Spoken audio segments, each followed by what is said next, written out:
Call the August 19th, 2020 board meeting to order and remind everyone to please mute your audio when you're not speaking, as well as stating your name prior to making a comment or a motion or a second for an action item.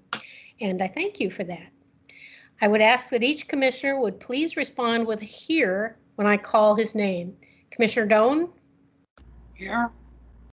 Thank you. Commissioner Duggan? Here. Thank you. Commissioner Sanders? Here. And Commissioner Schmidt? Hearsay.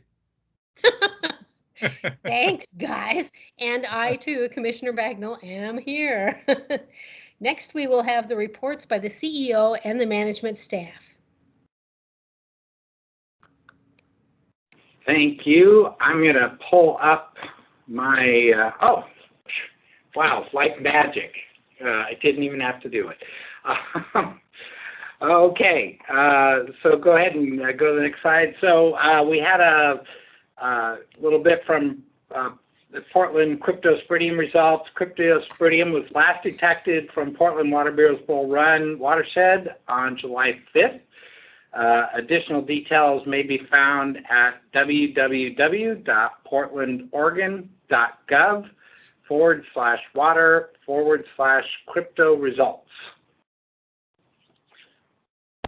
A little bit about what we're doing with our COVID-19 response. This is a constant now, ongoing, and as we were just chatting here, it will be going out for some time. But Tualatin Valley Water District is working with billing partners, Clean Water Services, the City of Beaverton, and other public water, wastewater, stormwater utilities in Washington County to support the creation of a utility assistance funded by the Federal CARES Act allocation to Washington County, which the commissioners generously dedicated to this purpose.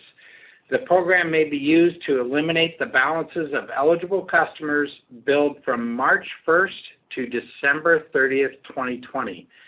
To qualify, a customer must meet the income qualifications or have a household member who is eligible for needs-based programs such as Oregon Health Plan, Supplemental Social Security. I'm excited about the assistance program because it can provide meaningful relief to those customers who qualify. And just a side note here for the commissioners, I was talking to some of our staff here this week that are reaching out and speaking with some of these customers in need this week, and what I heard from them was pretty encouraging. The people that they're talking to literally are in pretty serious distress, and after we've been able to talk to them and find out they qualify and are able to help them, there's literally been moments of tears and just huge relief on their part that we've been able to help them. Some have been making comments that we're one of the few that they're dealing with that has been reaching out to them to help them. So I'm pretty proud of that, and we continue to try to get, and you'll hear more about this tonight, when Paul's giving his presentation, our CFO, about things. But bottom line, it's been a great program. Next slide. So a little more, we have provided, in addition to working with our external customers, we've provided a survey to our staff asking for information on how the district can provide support for our employees who have children or other dependent care situations that are being impacted as a result of COVID. The survey will close August 24th, and the leadership team will look at the results to determine what actions TVWD can take. This includes, the kinds of things it includes is increased flex schedules and modifications to utilize sick leave and time off to help our staff through this event. So what we do know is people that are, have children at home, this has been intensely stressful for them trying to figure out how to balance both their work and having kids at home at the same time. And we are trying to find all the ways that we can, all the tools that we can to help our employees through this and be able to make it so that they can help their family, but also be able to continue with their jobs so that we can retain them and keep them on staff and avoid them being in a situation where they're having to make a choice between taking care of their kids or continuing to be able to work for us. So it's something we're continuing on, and we'll know more about what we can do for our staff after we get the response next week. Next slide. All right, so a little bit about, you've seen some pictures and stuff in some reports last week about 20-inch line break repairs. A significant break was discovered in a difficult-to-access area on a 20-inch concrete cylinder water line running parallel to Highway 26 between Murray and Cedar Hills Boulevard. The line ran through a natural drainage area that flows through a culvert under Highway 26. The culvert drain was blocked by a beaver dam, and the water had backed up from the leak to form a significant pond. I think I might declare it a lake, near Southwest Barnes Road. Chlorine was found throughout the water body and in downstream areas, indicating this leak has been flowing for some time. So an update to this, I obviously wrote this on the 17th, today's the 19th, so not only did we retain Emery & Sons to perform the emergency repairs, but the repairs are complete as of today. And what we found was there was an old tap off of this line that had been abandoned in place, and a chunk of that tap was a galvanized pipe connected to a brass valve. That galvanized pipe pretty much had eroded away to nothing, and of course then as it started to leak, it got worse. So the good news is once we were able to access it and get down to it, we were able to repair it with a brass plug and thread it in there pretty quickly and easily and fix it. And I believe as of now, our chief engineer, Kerry Pack, can tell me if I'm wrong on this, but I think as of the afternoon today, it is up and running and back in full operation. So this was a big event. In terms of what we thought we were going to be dealing with in terms of multiple state agencies, including federal agencies for emergency repair permits, but we got it all taken care of and wrapped up. But it did create quite a significant water body. So this had been leaking for some time before it was discovered. We're trying to get some idea of how long it's been leaking, but we think we were losing somewhere in the neighborhood of 100 to 200 gallons per minute to create that body of water. Next slide.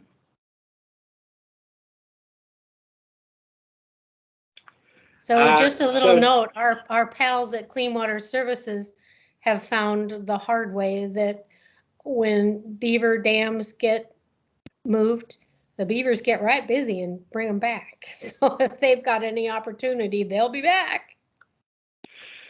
Yeah, that's ODOT's dealing with the beaver dam now, and I would rather let ODOT be the ones dealing with that than us. But yeah, they will come right back. So but that's really what hit it from us so well, is we just weren't seeing any. There was no downstream visible areas where we were expecting to see water, and nothing showed. So it took quite a bit to find it. Rate Virtual Forum next week on Tuesday, August 25th. We'll be holding Rate Virtual Forum from 12 to 1:30. We do expect this topic may generate questions, so we are allowing time for question and answer sessions. Registration information is available on our website. if there's any commissioners that are going to be on there, please let us know so I can introduce you to let them know that you're in attendance. I will let you know that we did, as of today, we got about somewhere around 20 or so comments from customers, not all real good about this. So in terms of a little bit of surprise, just in terms of what it means to have rate increases during this time. So we do expect some comments during this, and we are prepared to respond to them. But if there's anything any of the commissioners would like us to address specifically, please let us know. Let's see, next slide. And I apologize, Commissioner Doan, because I see you just saw you sent something, and I'm looking here to see what it is you sent. So you're not able to see the screen. So I'm hoping Tim can help you with that. So he'll continue working on it. I'm sorry, I'm trying to watch the comments and follow through on our slides as we go through. Next slide.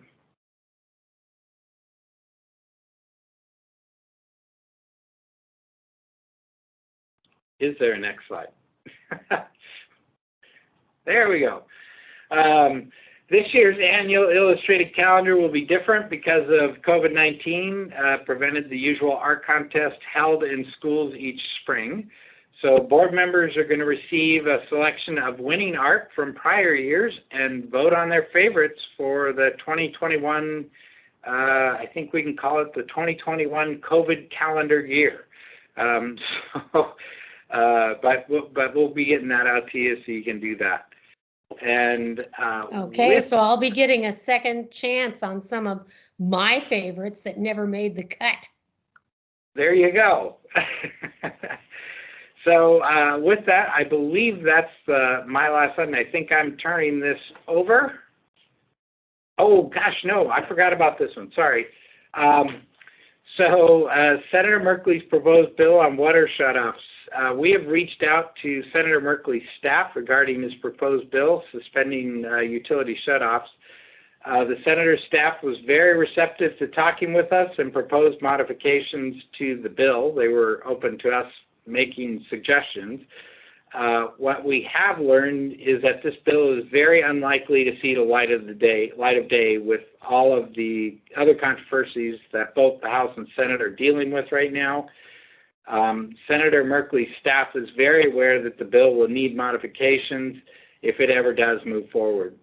We have established a relationship so that in the future on these types of legislation, the senator's staff may utilize TVWD, our partners, and our professional organizations to assist in crafting language relating to running utilities.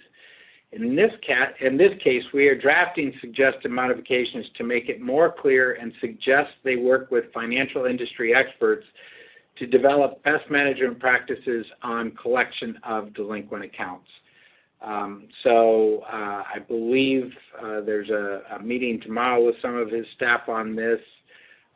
We are working with SDAO as well as OWAC on all of this to make sure that we're not the lone voice on this. But we were pretty welcomed to be able to talk to them and suggest changes when we made contact with them. So that was encouraging that they were receptive to that and listening to us. Next slide. The Portland Water Bureau WIFIA support letter. The Portland Water Bureau asked for a letter of support to not modify WIFIA as proposed by the House in July, which would have rescinded all unobligated funds, including Portland's. TVWD, along with multiple other water providers, signed the letter, which I believe is attached to your packet. So we thought that was a smart thing to do, and because it impacts us, obviously, if they can't get that money. So we're happy to support them in getting that and really keeping WIFIA what it was and what it was intended for. Next slide. Oh, there it is. And I won't bother to read that for everybody, but if you have any questions on it, I'm happy to answer that. Next, turn it over to Dave Kraska, and he's going to present the Safety Minute this evening, and I believe it has to do with dogs. So hand it over to you, Dave. All right, thank you, Tom. Good evening, President Bagnall and Commissioners. I'm going to try to do the magic and share my screen, and let's see if the magic happens. The magic is not happening for me. Okay. Oh boy. Okay, so now I'm getting an error message that I cannot display content. All right, let me try that again. Hold on, folks. So I got to tell you, Dave, when I read this ahead of time, I was fully expecting when the Safety Minute was about dogs, it was going to be something about how, remember when the concrete is really hot, your dogs can burn their little footies? And instead it was about mean dogs. I was not expecting that. Well, good. I'd like to surprise you every once in a while. Neighbor's dog get you? That's not my presentation. What is going on tonight? I could try to bring it up, Dave. I do have it if you can't. Okay, well, it just came up on my screen. Can you all see it now? Yeah, we can, but you need to put it in presentation mode. Good, good. I can do that. Just wanted to make sure it was showing. All Okay. right, I see it now. Dog safety. Let's talk about dogs. There they are. So you may encounter them anywhere, and it's important to recognize potential dangers and stay safe. Should be pretty obvious which one's the good dogs here. So things to remember when encountering any kind of dog out there. They can be protective and territorial. Never assume that any breed will or won't attack. If you do encounter them, stay calm, move slowly and deliberately. Don't turn your back. Always keep your eyes on the dog, even if they're wearing glasses. Have a plan in case it attacks. Where's your escape route? Keep your face away from the dog's head. Even if the dog's tied up, don't trust that it can't get loose. And an umbrella might be a good defense against an attacking dog, especially those that pop. But I don't think they're talking about the kind of umbrella you see in the lower right-hand corner here for Fifi. So how do you know a dog's going to attack? Well, its posture changes, and this is a kind of a collection of things that could be happening. Legs and body appear stiff, ears are pinned back close to its head. Dog might lower its head and curl its lips back to reveal its teeth. The eyes are narrow and fixed intently or wide and rounded, so they could look a couple of different ways at you. Often the hair raises or hackles along the back and over the shoulders, and the tail at times is straight up rather than relaxed. So 6 warning signs of a possible attack that you might be looking for. Obviously, aggressive barking, very loud, very direct, not just making noise. A high tail may include fast wagging or not. Stiff, very square body that may include raised hackles, baring teeth, growling, and hard eyes. Maybe bulging, lots of white, and staring through you. So kind of like the picture on the right here. That's a dog you don't want to take lightly. What did we learn tonight? Trust your instincts. If you're around these kinds of dogs, know what to do. Don't enter premises with dangerous dogs. Just don't even try. and then always plan an escape route if you unexpectedly encounter any dogs. And so that concludes tonight's safety moment. Let me make that go away and try to now share my department report. And everybody wish me luck. And I think the magic is happening. Can someone please confirm you see the title slide of my department report? We see it. It's looking good. Yes. Okay, let's go. Department report for August 19th. So had to come up with something else to talk about than the usual things that I go through at the work sessions each month. And so I came up with 2 topics. I want to give a little bit more detail on the baseline 5.2 and also talk about the progress that we're planning for fiscal year, the current fiscal year. So typically at the work sessions, I provide month by month progress. So this one, I want to look kind of a little bit broader. What are we expecting to get done this whole fiscal year? So first about baseline 5.2. Might be worthwhile just to kind of revisit what is the baseline. There's really 3 main components. There's the overall schedule for the program, the master schedule. There's the cost estimate, just what is everything, what's the budget for everything. And then finally, that rolls up into partner cost shares.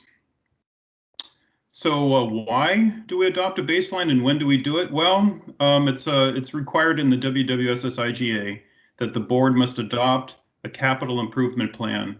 Well, until we have an operating utility, we're going to use the baseline as our capital improvement plan. And so that's what the board will adopt each year.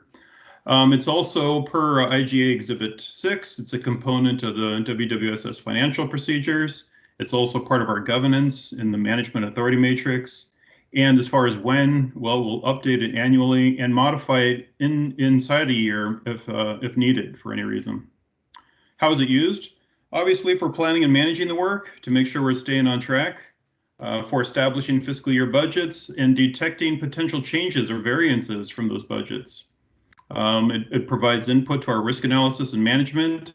It provides reporting to the board, our partners, to WIFIA and the public. And it also provides, obviously, input for financial forecasting to our partners. Because again, the baseline extends for the duration of the whole program. So it allows our partners to forecast their finances. So there's 3 main components to the baseline: projects, the system-wide costs, and the management reserve. So let's talk a little bit about the scope that's included in each of those. So in the projects, we have the budgets for the project management of each project, the design of each project, its construction, the construction management, engineering services during construction, and then contingency for the individual projects. All that rolls up into the project costs. For system-wide, we have overall program management, overall design and construction management, permitting and mitigation, real estate, controls and procurement, outreach, legal, system integration. So these are elements of effort in the program that span all the projects and provide for a cohesive, coordinated approach to completing the program. So these are their overall system-wide costs. Finally, in management reserve, that's where all of our risks are captured in the budget for them, our program-wide risks and our individual project-level risks. So we don't know everything, unfortunately, as we're moving along, and we anticipate surprises, and so we need to budget for them. So how do we account for uncertainty in the baseline? Well, 2 main ways: project contingency and management reserve. In project contingency, that's where we capture changes within the scope of individual projects. So if the scope of a project changes, that's where we draw on contingency. Also, there's going to be anticipated design developments that occur, planning and estimation, evolution, and minor price fluctuations. Those are all taken out of project contingency. Management reserve is used to budget for things like changes to WWSS projects beyond project contingency intent or amount, changes to system-wide costs, and coverage of owner's discretionary costs. So some examples of each of those under project contingency: we have project details that are established through design progression. So as design gets more defined, we're able to either reduce or use project contingency accordingly. It provides a budget for minor within scope changes during design, minor market fluctuations, and minor within scope changes during construction. Conversely, where we use management reserve is for things like unforeseen IGA adds project costs. IGA that we didn't know we were going to have to need to get a certain approval, the costs for that would come out of management reserve. If a property exceeds the budget that we have for it, especially by a significant amount, that would come out of management reserve. Major changes in scope, project bidding above budget, major changes during construction. If a new tax imposed, and frankly, we just had a couple, there's a capital allocation tax and a metro tax that we're going to have to start budgeting for our projects. And then if the escalation exceeds our assumed rate, for the program, we have assumed a 3.5% escalation for the duration. And so far it's been below that. We've been fairly lucky in that regard. So hey Dave, it's Bernice. Yeah. I have a question. What is the new metro tax that's affecting the project?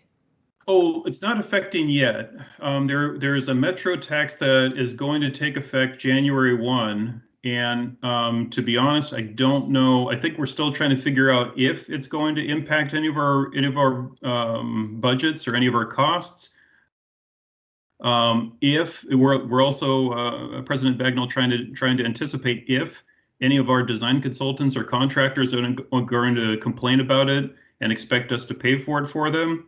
And so it's like when things like this come up, we first have to figure out, is it an impact or not, and evaluate it so that when it actually does come to pass, then we know how to address it. And that's where we're at right now. I know this tax is coming, but we have not completed our assessment as far as whether it's going to impact us or not.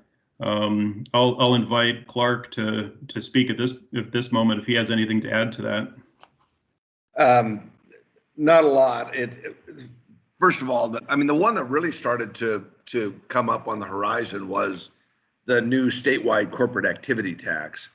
And so we've had some contractor inquiries as to whether or not they should be compensated for that. And certainly we anticipate that they're going to start incorporating those kinds of costs into their proposals so that they pass them through to us.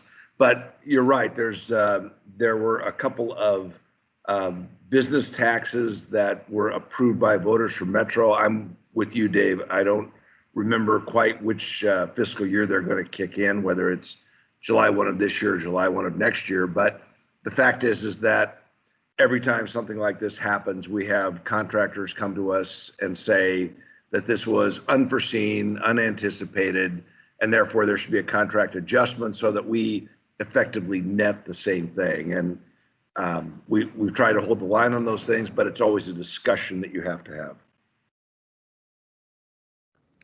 Thanks, guys. That's helpful. You bet. Thanks for the help, Clark. After that dog presentation, I'll give you all the help you want. That was great.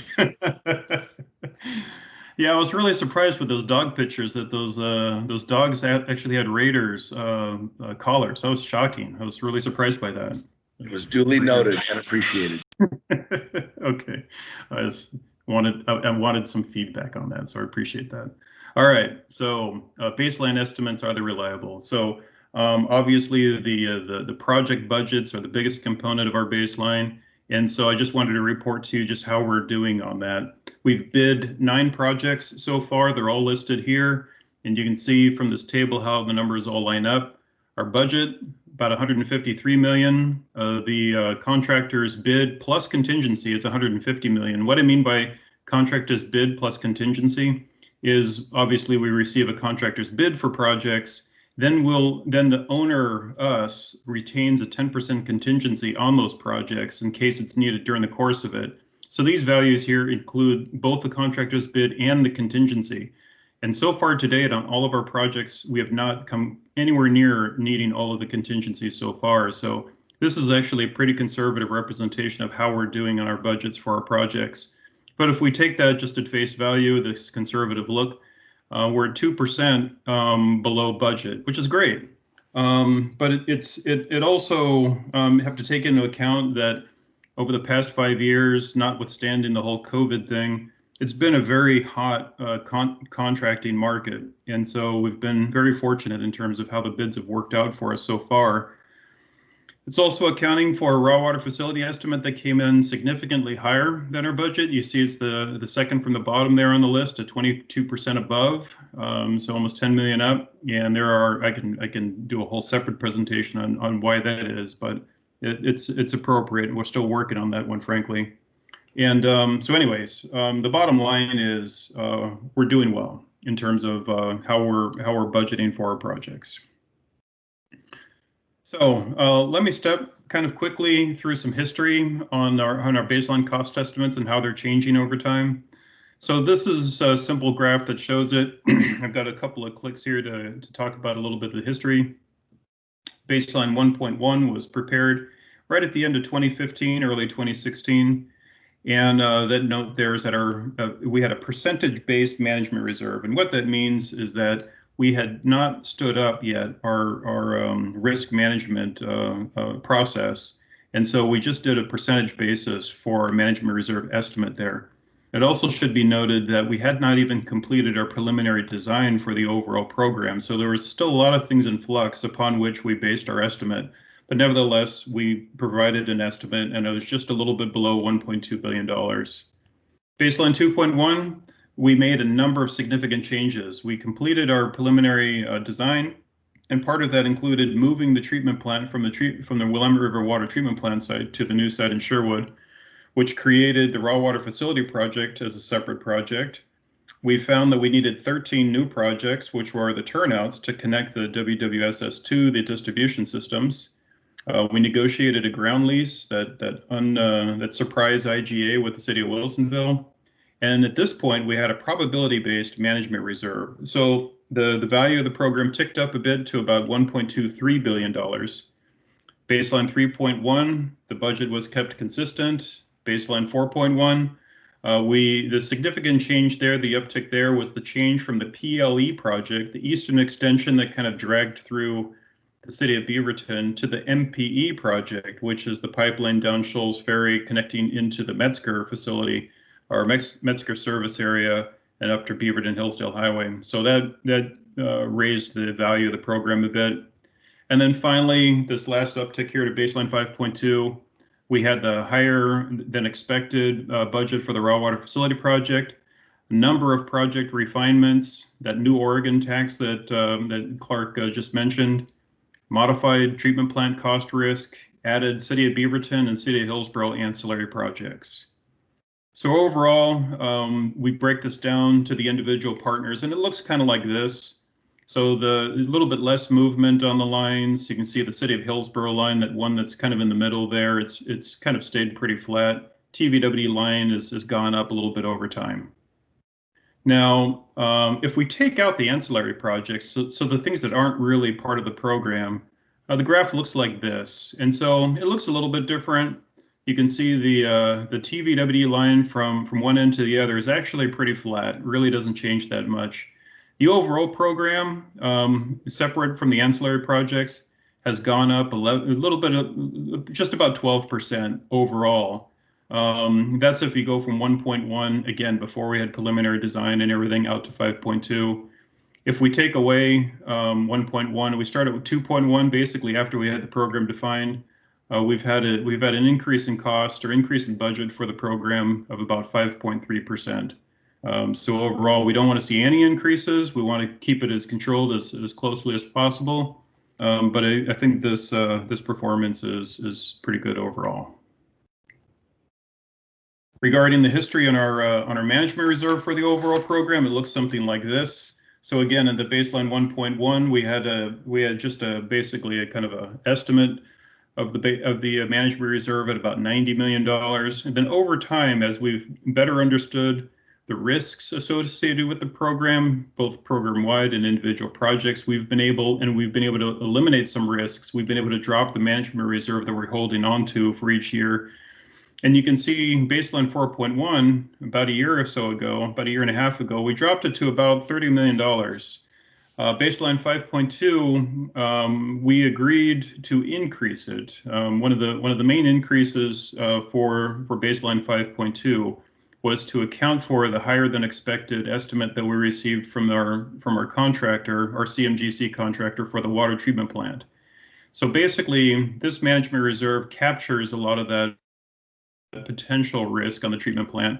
And the team is working very hard right now to eliminate some of those risks, eliminate some of those costs, and bring this number back down. So this chart just real briefly shows just how it breaks down for the whole, all of baseline 5.2 partner costs. And so this is all in overall program. So, and this includes the ancillary projects as well at the $1.3 billion number. How are those costs distributed within the baseline? With the projects make up about 70% of the overall costs. Ancillary projects add on about another 10%. Management and system integration, basically a lot of the system-wide costs, about 10%. Management reserve, about 4%. Real estate, about 4%. Permitting mitigation, just under 2%.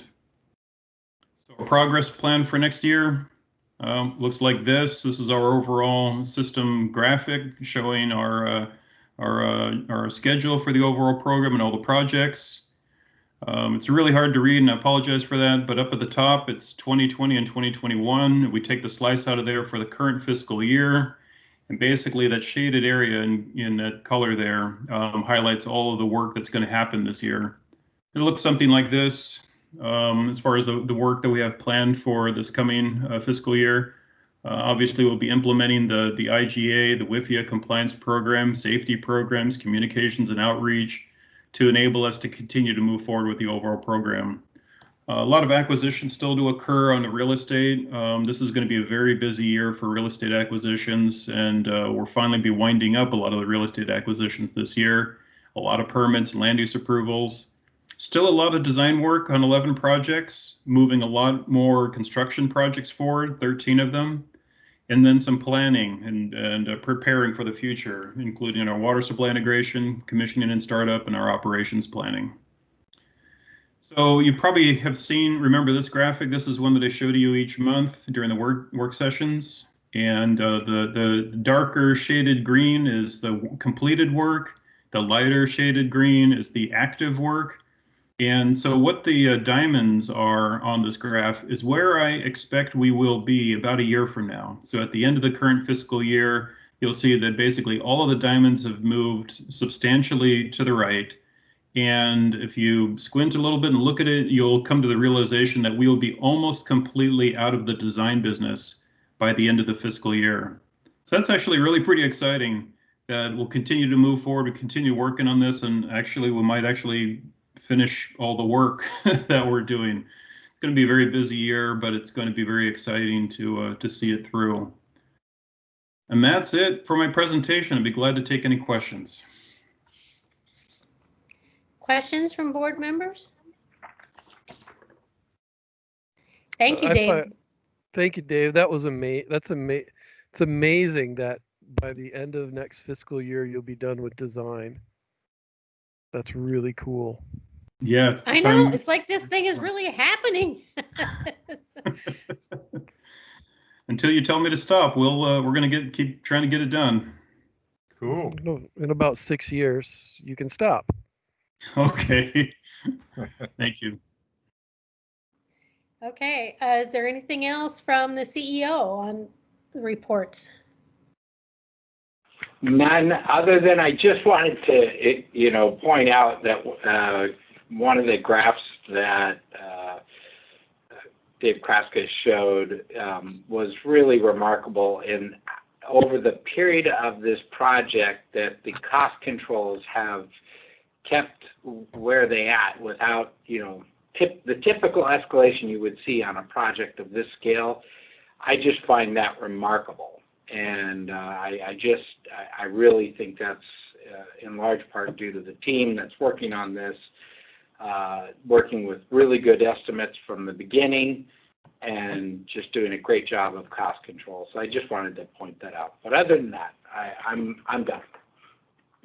Yeah, I'll tell you what, it's especially amazing given the huge uncertainties that are around us on every front. It's good job, team. Yeah. Okay, moving to Commissioner Communications and the reports on meetings attended. So I'm going to go in alphabetical order on this, and with the firm grasp of the alphabet that all of you have, that means you will know that Commissioner Doan, you're up first. Okay, let's see, I attended a meeting on water quality. The Aloha Business Association, which had some problems with the electronics, the work session, and tonight's meeting, for a total of 4. All right, thank you. Moving to Commissioner Duggan, you're up. Up and ready. On the 16th of July, I also attended the water quality event that Joel Carey presented and did an excellent job of explaining all the ins and outs of our water quality functions. On the 4th of August, I attended our work session where we received updates on the WWSS in Portland.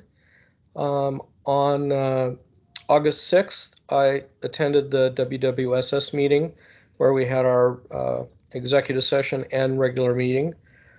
On the 13th of August, I actually went physically into the project management office and signed the whole lot of documents that have been backing up since COVID started. And it was good to actually physically see the office because I had not been on the 3rd floor of that building and hadn't seen exactly where things were located. But Faye Bratton got everything lined up, and I was in and out fairly quickly, getting all the documents signed. And then tonight's meeting. That's All right, it. thank you. Thank you, Commissioner Duggan. And moving to Commissioner Sanders. Yes, good evening. I also attended, like my colleagues, the 16th of July water quality meeting, and then the August 4th work session, and tonight's meeting. Thank you. Commissioner Schmidt, you're up. Yes, I have 3. On the 4th, I also attended a work session. And on the 11th, at a meeting discussing the agenda for this evening and tonight's regular board. And that's all. Thank you. My report is going to sound very much like Commissioner Schmidt's. On the 4th, I attended the board work session, got the Willamette Water Supply Project update and the Portland contract update. On the 11th, I met with the CEO and the board vice president to do agenda planning, and of course, tonight's meeting. So, moving from there to topics to be raised by commissioners. Do we have any topics that anybody has got burning on their chest and wants to get off? This is Jim Doan. I haven't raised any issues, but I just want to make sure that with all the problems with the post office, that 1, our bills are getting out in time, and 2, that people who are returning payments, that we allow a little flexibility there until the chaos ends. As far as I'm aware, and I'm looking over to our CFO, we are unaware that there's been any problems, and yes, we would certainly be flexible with any customers that would, have that kind of issue going on. So yeah, we're kind of our new mode of operation right now in this COVID era is, if there was one word, it's probably flexible. So we are very flexible to work with any of our customers on this issue. Thank you. I appreciate that. And I'm sure our customers appreciate that. Moving to the public comment section of the meeting, public comment time is set aside for persons wishing to address the board on items on the consent agenda and matters not on the regular agenda. Additional public comment will be invited on agenda items as they're presented. Do we have any persons on this call that would like to comment?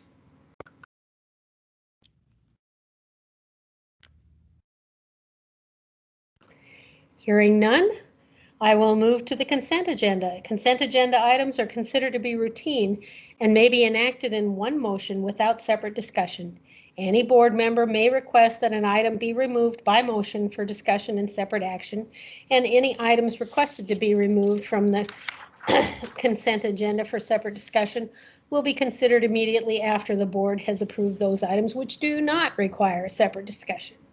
Tonight we have only 2 items on the consent agenda. The first is to approve the July 15th, 2020 regular meeting minutes, and the second is to approve the August 4th, 2020 work session minutes. Do I have a motion and a second to approve the consent agenda as presented? This is Jim. Vic. I so move. I'll second. This is Jim Doan. Okay, Commissioner Schmidt has moved and Commissioner Doan has graciously seconded. Catherine, would you please provide a roll call vote? Commissioner Bagnall? Yes. Commissioner Doan? Yes. Commissioner Duggan? Yes. Commissioner Sanders? Yes. And Commissioner Schmidt? Yes. Thank you. Thank you, everyone. The motion passes unanimously, and I'm banging my gavel right now. Moving to the business agenda items. Time will be set aside for public comment on each business agenda item, and each person is limited to 5 minutes unless an extension is granted by the board. Should 3 or more people testify on the same topic, each person would be limited to 3 minutes unless otherwise noted. So the item we have on tonight's business agenda is to consider adopting Resolution 12-20, which is a resolution approving the intergovernmental agreement between the Tualatin Valley Water District, the City of Beaverton, and the City of Tigard for the Bradley Corners Emergency Interties. And we'll have a staff report from Nick Augustus. All right. Good evening, Commissioners and President Bagnall. Hopefully you can hear me okay. Yeah. All right. And my presentation, can you see that coming through okay? Yep. The magic is working for you. All right. So I figured out some additional magic tools on here that I'm going to try and use, but we'll see how that goes. So I'll be fairly brief. So just wanted to give a brief overview of the intergovernmental agreement for emergency interties. This is known as the Bradley Corners intersection, which is the intersection of Southwest Hall and Southwest Olson in our Metzger service area.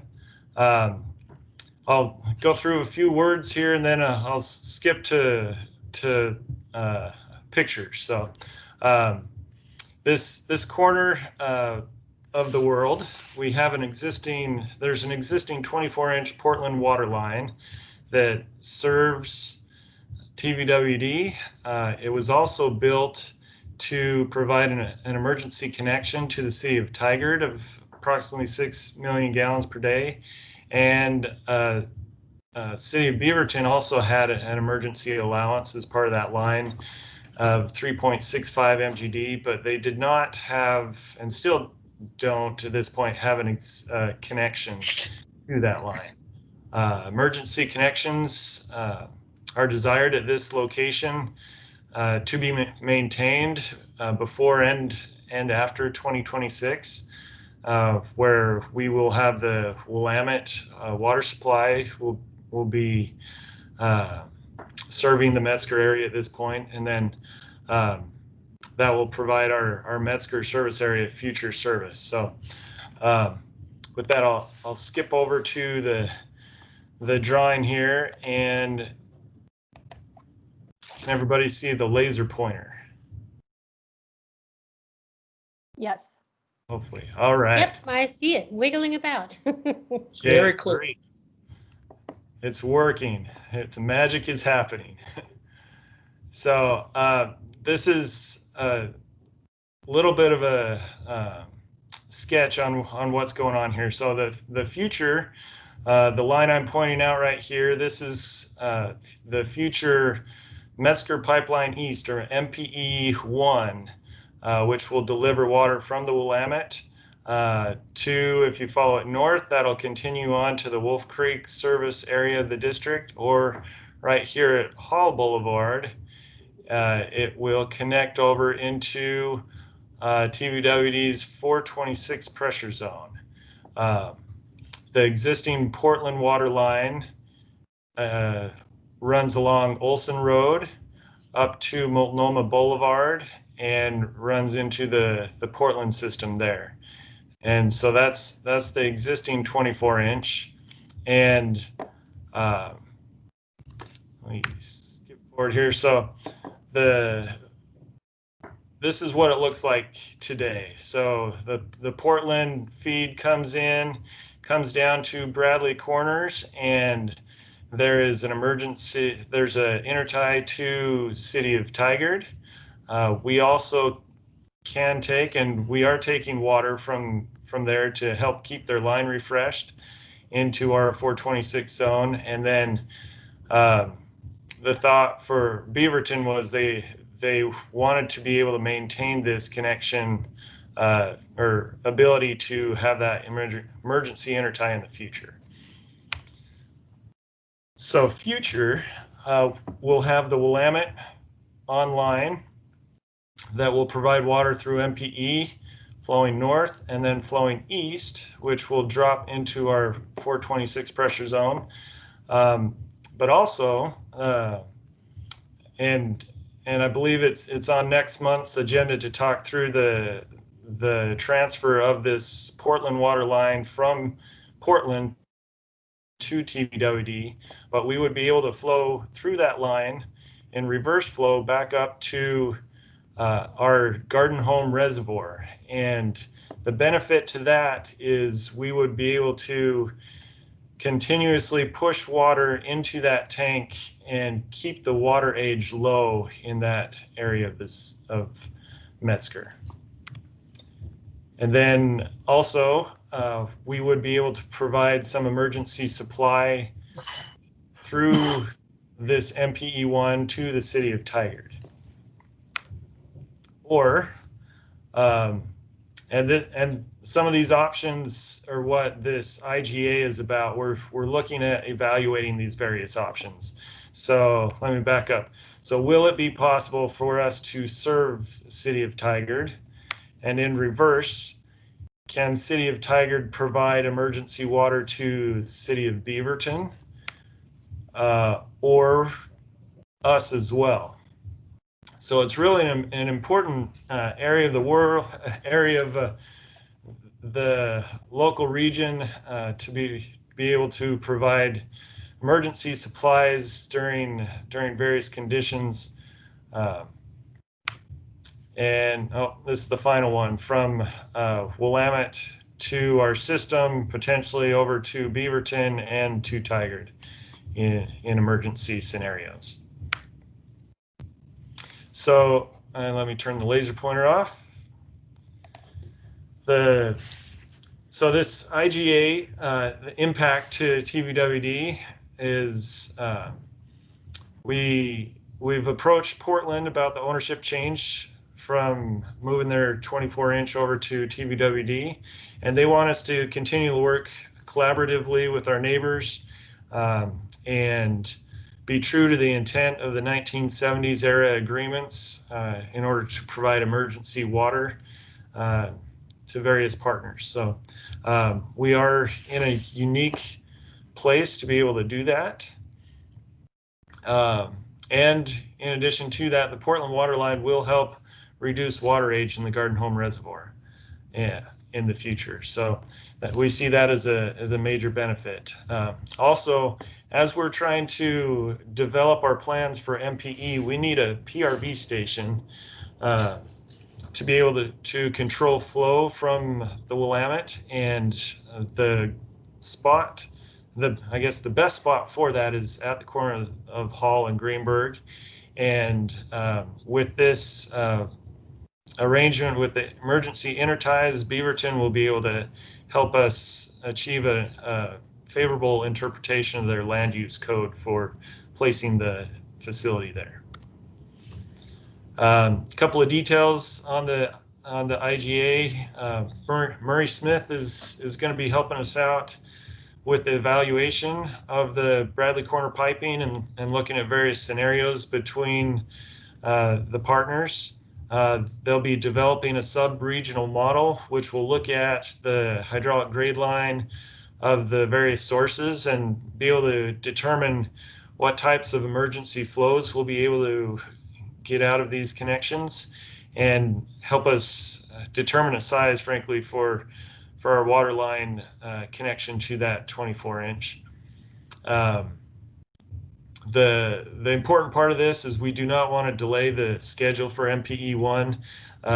Dave presented how much design we've got going, and MPE1's right there on that critical path of getting the design done soon. So we want to fast track this modeling and the work going into this. So the one thing to note, post 2026 emergency supply agreements are not addressed in this IGA and are anticipated to be addressed separately. And then cost analysis, we're splitting the fee 3 ways, 33% each to TVWD and Beaverton picking up 34%, just to keep the numbers whole. And then anything specific between Beaverton and Tigard, if TVWD is not a part of that, that'll be addressed separately between those agencies. So with that, are there any questions?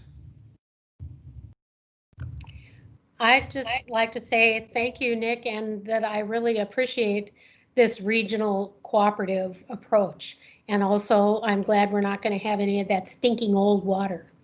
Yeah. Are there Nick, questions from board members? yes, please. I don't know if I should bring this up or not, but is Tigard going to be okay with Willamette water, or is that something we address at the time of an emergency when we have to do it? I believe that's part of that emergency arrangement. I know they're looking at that, but I think initially we want to figure out what's possible, and then I believe they'll be working through that issue. Thank you.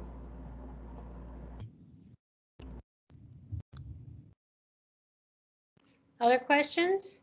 All right. Hearing no more questions. Uh-oh.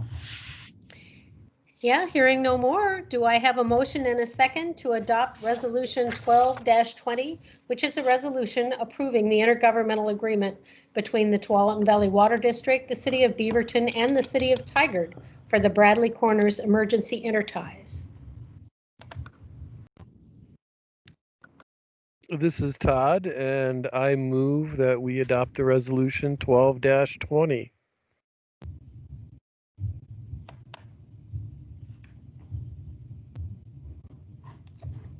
I apologize. Dick, it looked like you were seconding, but I couldn't hear your voice.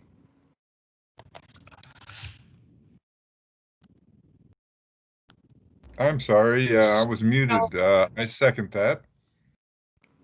Okay, thank you. So Commissioner Sanders has moved and Commissioner Schmidt. Lips. I can read lips, and Dick did second it because I can see his picture. Thank you. So we have a motion and a second. Catherine, would you please provide a roll call vote?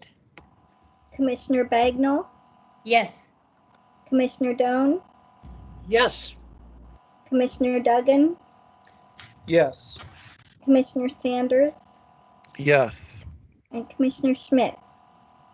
Yes. Thank you. Thank you, everyone. The motion passes.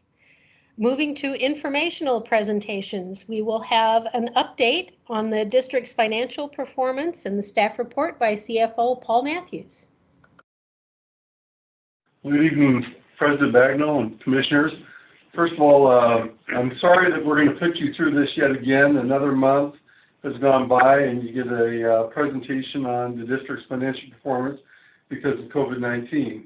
Never a fun thing to sit through one of these presentations, so I appreciate the chance to present it to you. However, this month we've got some not good news, I guess. We've been talking about collecting information and seeing where we are, and I think talking with CEO Hickman earlier today, we've kind of described this as the good, the bad, and the ugly. So I'm going to kind of walk through this and discuss the good, the bad, and the ugly with you.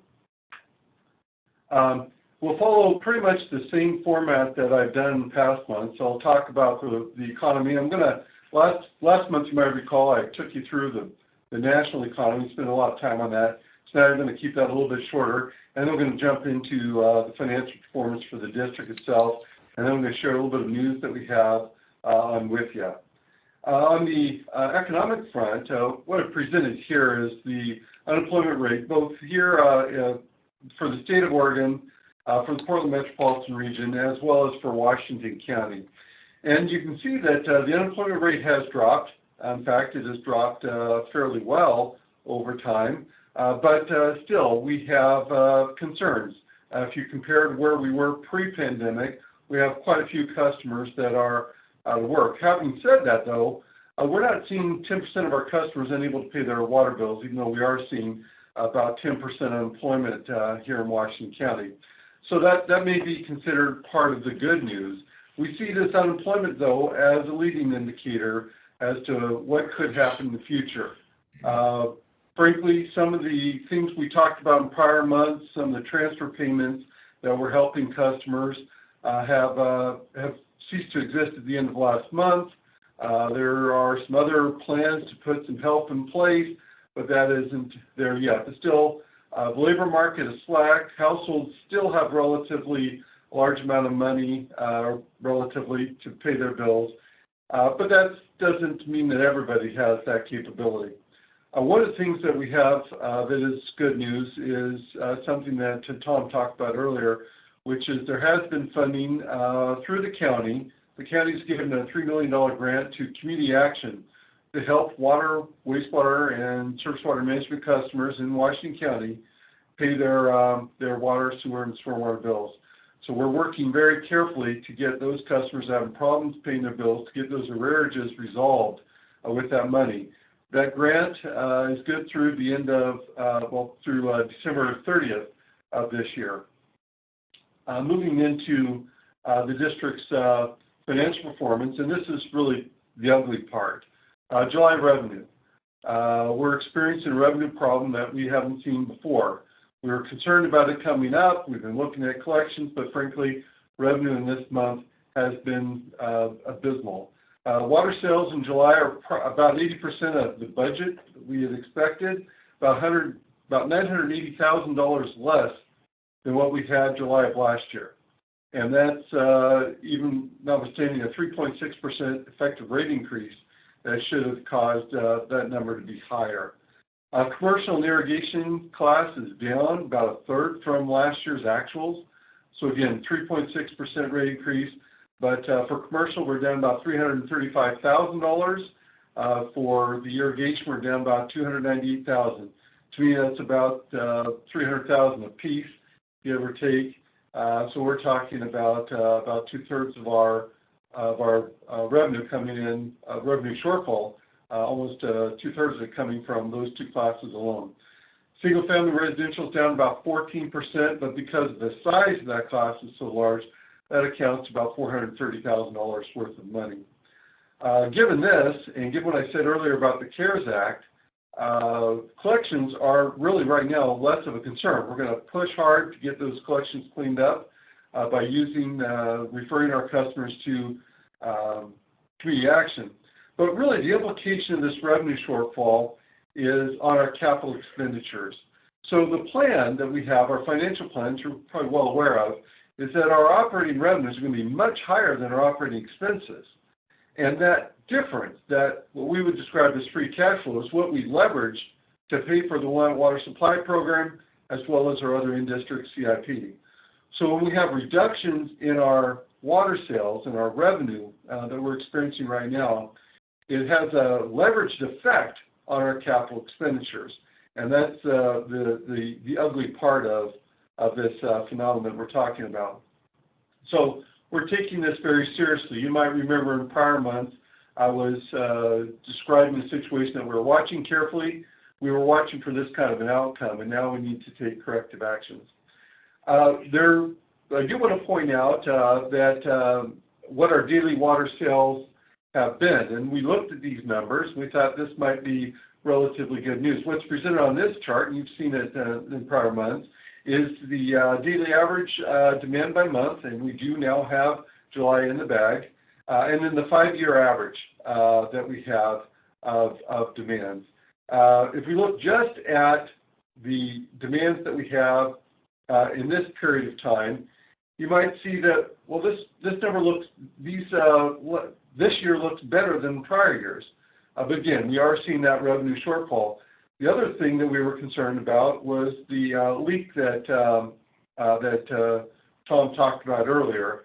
And I had to put this graphic in there really for 2 reasons. One is I didn't want my presentation to be dry financial information, and I've always been jealous of the engineers having their big construction projects to talk about, or these kinds of challenges to overcome. So I wanted to steal something from Carrie's group and take credit for myself. So that's why we have this here. It's a gratuitous film. But nevertheless, as we look at our water deliveries, one of the things we need to keep in mind is that some of this could be the difference that we have between our water deliveries and what the lagged measure of our metered water sales. The particular leak that we're talking about here, as Tom indicated, maybe 1 to 200 gallons per minute. That doesn't really explain the difference. That's maybe as much as 300,000 gallons a day, less than that. So nevertheless, we do have this lagged effect. And I don't know, Tom, if you want to talk about the AMI at this point.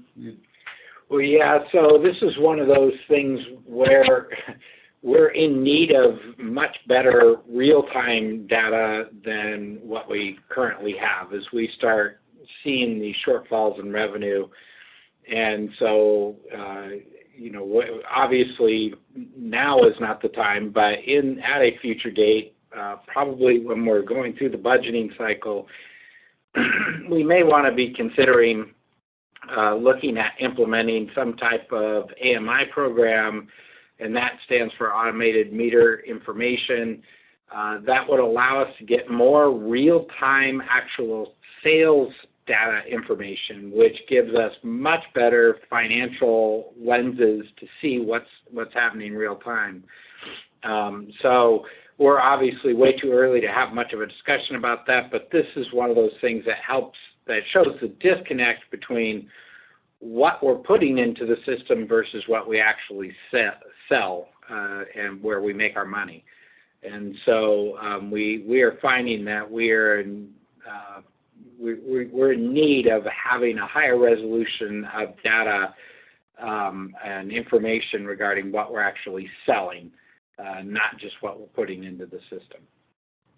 So when we get an AMI system, then Paul can send out push notifications. Get out and water your lawns right now, everybody. Yeah, that should be a standing notification. I really need people to start power washing their driveways and their sidewalks.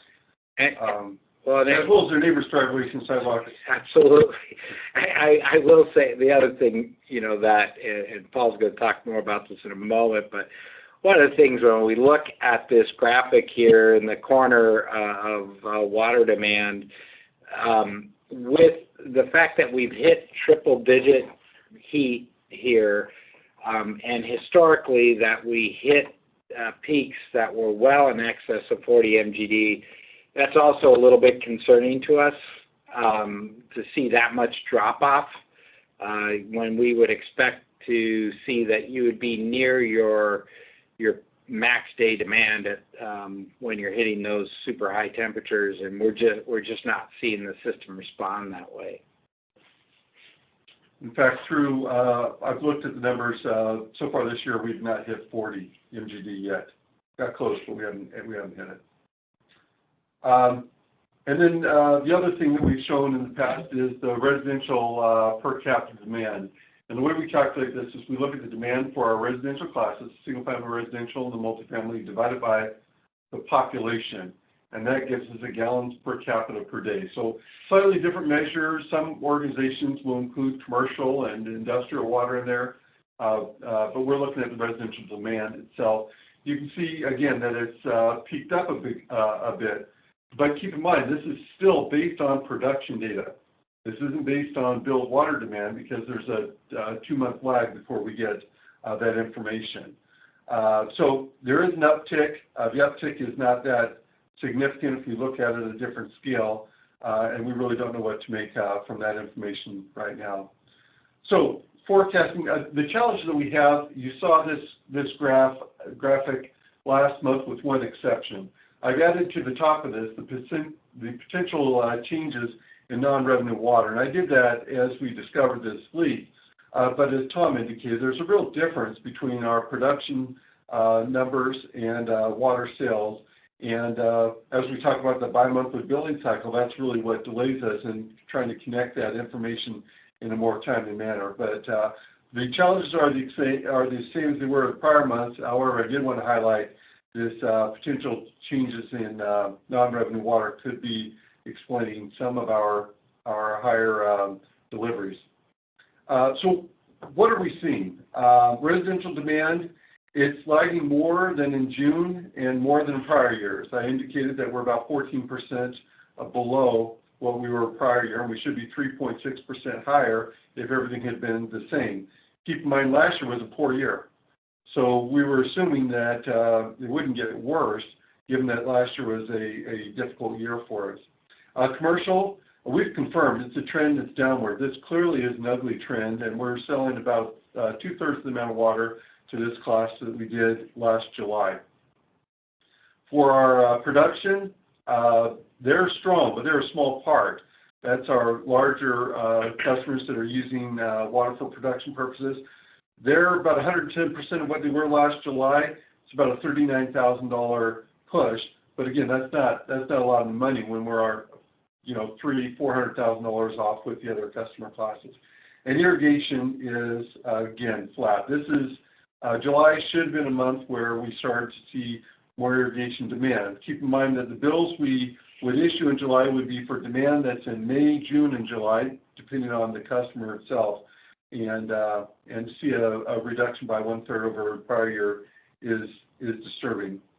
Now, I don't want to bring back bad memories of last month, but I guess I am doing that by showing this slide. And I'm not going to go through the details here, other than to say, you might remember last month we talked about this, that the final numbers for fiscal year 2020 are going to depend on the water sales that we have in July and August, and we'll get that final number in September. So keep in mind that the June number will in fact be adjusted, and it is just too early to know what that number is going to be. So I just bring that back by way of reference, not to provide anybody with disturbing memories from last month's presentation. With that, I want to pause and see if there are any questions about the revenue before I move on to the collections. Paul, this is Todd. Yes, You probably remember one of my favorite topics is this change in trend in residential demand. And we were talking about a 14% decrease recently in residential. Does that correspond at all with the percent of residential homes that were given up to the Beaverton acquisition? Oh, that's an excellent question. So no, we've adjusted for the Beaverton acquisition. All those numbers. Okay. Yeah. So we used the GIS data to identify those accounts, and our staff took that into account. It does. We do get a reset based on the information from PSU. That's where we get our population information, and so that provides sort of a reset every year when we get that new information. And when was the most recent time you got that information from PSU? I believe it's maybe Nick is still on the call. Yeah. I believe we got that in June. Is that, Carrie? We can get back to you on that if Carrie and Nick don't know specifically. I thought we just got it last year. I don't think we've gotten anything for 2020 yet. We'll get back to you, Commissioner Sanders. Thank you. So a different question, but related, is do you know if Hillsborough and Beaverton are also seeing drops in residential and commercial consumption? Yes, I haven't heard the exact amounts from them, but it's consistent, as well as the city of Portland. And in fact, we've talked with Gresham and Rockwood as well. So it seems to be consistent over the region. The last numbers that I had are probably a month old, though. It was before July. But these are, I think they experienced it a little bit earlier than we did, frankly. I was hearing from them, and I wasn't seeing the numbers. It was making me nervous that they were coming, and that's why we talked about that accrual adjustment last month.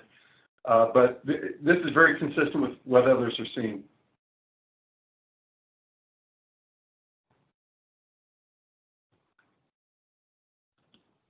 Any other questions on revenue? I'm going to then pivot over and talk about collections. And really by collections, we're looking at the capacity of our customers to pay their water bills. And you might remember that there were two ways that we looked at that. One was looking at the average age of our account receivable. And that's just basically going through all the bills that we have outstanding that haven't been paid, and then estimating the average length of time those bills are outstanding. And those average lengths of time are weighted by the dollar amounts. So it comes down to a dollar-weighted average amount. The other is to look at days of sales outstanding, and that's another metric. So businesses use different metrics to look at the same problem from different angles. The days of sales outstanding, I'll talk about that a little bit later, but it's a measure of your total amount of account receivables as opposed to the particular age. And then the other one that we're talking about now that we've added to the mix are what I've described as customers at risk. And these are the customers that aren't paying their bills and trying to get an assessment of what's happening with them. So we'll talk about all three of these in order. The first is the average age of account receivables, and this is the same metric that we presented last year. And again, this is taking each bill and calculating the average age that they have and their dollar-weighted bills. What we have here, as you can see, we zoomed in on the more recent months.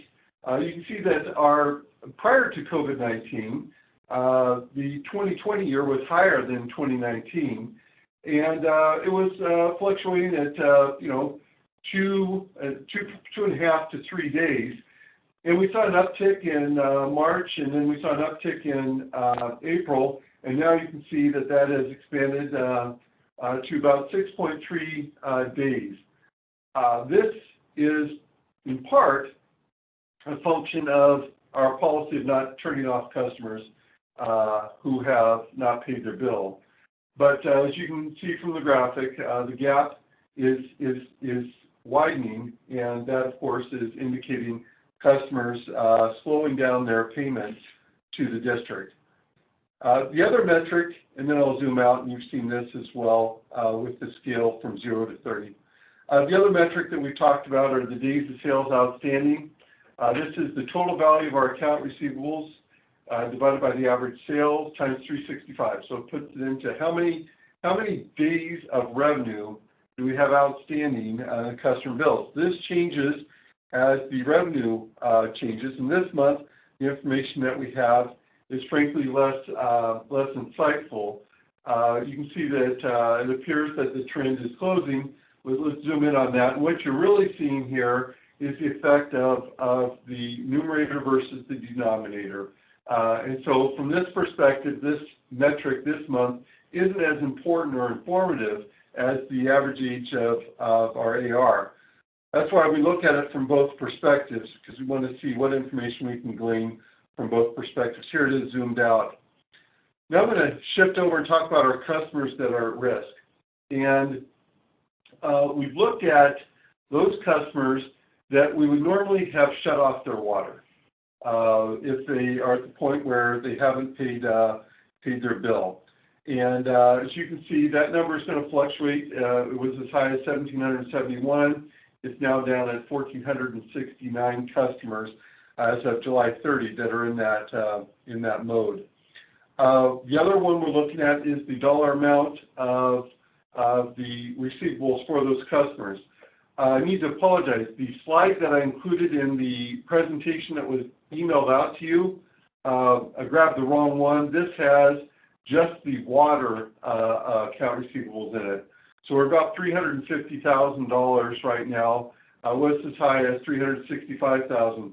Again, our goal is to refer these customers to community action to get assistance with paying their bills so we can bring that number down even further. And if we look at these customers that are at risk, if we look at the average age of their account receivable, you can see that building over time. And that's as these customers continue. Again, under normal circumstances, we would have disconnected their service and it would have stopped there. But in this case, we continue to provide service to them, and it's continuing to age. With that, I'm going to stop and see if there are any questions about the collections before we get into the expenses. Any questions on collections? This and again, is Jim yes, Commissioner Duggan. This is Jim Duggan. Tom sent out an email early last week about a shut-off situation, and I just wanted to touch base because I didn't reply to it, and I thought that based on the circumstances of that shut-off, it was very appropriate, and I think staff made the right decision in going forward with that. Were there any other update concerning that since? Yeah, Tom, yes.